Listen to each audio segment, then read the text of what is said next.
budget. Oui. Quel est votre cahier de charge en des termes clairs? Nous avons 4 dossiers très simples. Le premier dossier, c'est la fin du mandat de M. Kabila le 19 décembre. Ça, c'est le premier dossier. Le deuxième dossier, c'est l'après Kabila. Ça veut dire comment le pays sera-t-il géré après Kabila. En termes d'institutions, en termes du cadre légal et en termes des animateurs de ces institutions. Au 19 décembre, il n'y aura plus un président de la République légitime. Il n'y a déjà plus de Sénat. L'Assemblée nationale clôture sa session dernière ordinaire le 15 décembre et son mandat se termine en février de l'année prochaine. Mais la prochaine session ordinaire, après celle qui se clôture le 15 décembre, c'est le 15 mars. Ça veut dire au-delà de la fin de leur mandat. Ça veut dire tout porte à croire que le 15 décembre, quand ils vont clôturer, c'est fini. Il n'y aura plus d'Assemblée nationale, à moins d'être convoqué en session extraordinaire. On ne sait pas qui. Donc, imaginez un pays, il n'y a pas de président de la République. Il n'y a pas de Sénat, il n'y a pas d'Assemblée nationale. Ne parlons plus des autres institutions, même d'appui à la démocratie. Mais c'est un pays à la déroute. Solution, les Congolais vont se mettre ensemble pour savoir, au-delà du 19 décembre, c'est le deuxième dossier, comment le pays sera-t-il géré. Et le troisième dossier, c'est le processus électoral.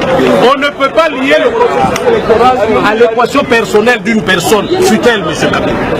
Et le dernier et quatrième dossier, M. Kabila a été président de ce pays, il peut avoir des privilèges à revendiquer.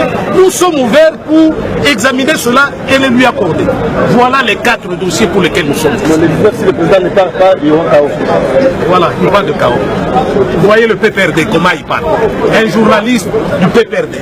Ne soyez pas comme ça, soyez des gens formés, des intellectuels, pas des gens formés à la hâte pour combler le vide colonial. Vous m'entendez? Le rassemblement Alingala.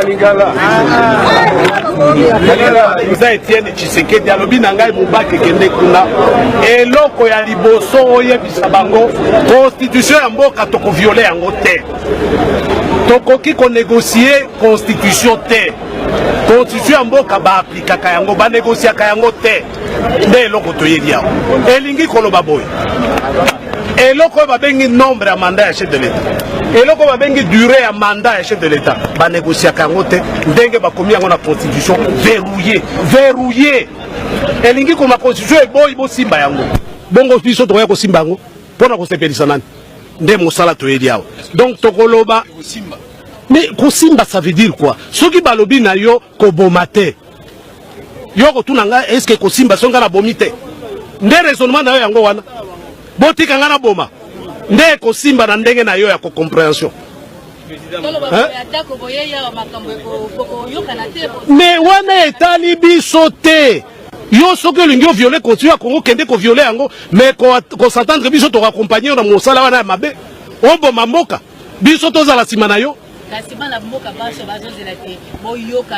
koyokana elingi koloba nini oyoki kimia oyolobi kimia eboyi justice c'est ça kimia elingi koloba bobebisa mboka c'est ça kimia omoni ne bakosa bino na likambo oyo ya kimia elingi koloba makambo nyonso elongo bani kimia elingi koloba te ke makambo ezala ndambo epa boye